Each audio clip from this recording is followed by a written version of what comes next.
This is a camper, and underneath the camper is a propane tank.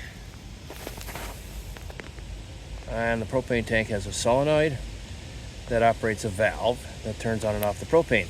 The solenoid is operated by 12 volts from your battery, and you probably have a switch somewhere to turn on power. If there's no power to the solenoid, the valve closes. Of course, it's magnetic. You want to check to see if you have 12 volts at this clip. In my case, I don't have 12 volts at the clip. So my issue is that the solenoid itself is shot. So you unclip it, and you'll have to use the pliers. You take this little cap off the end,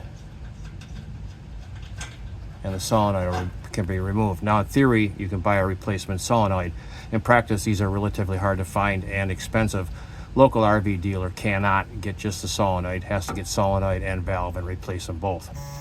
What I'm going to do is come up with a way of just opening up the valve without using a solenoid. My way of doing that is to use a magnet, neodymium magnet, about 1.25 inch diameter, about a 3/8 inch hole, and it's about 3/8 inch thick. These are quite strong, so you have to be quite careful. But if you put the magnet over the top of the rod here, the magnet should be strong enough to pull the valve open against the spring that normally keeps it closed. Now, if you want to turn your propane off, you can either remove the magnet or you can use this valve right here and shut the propane back off. Now I'll go inside and test to see if it works. Let's see if we have propane. I'll light this with a single one-handed, and we have propane. So the propane valve is open. It's held open by a magnet instead of the solenoid.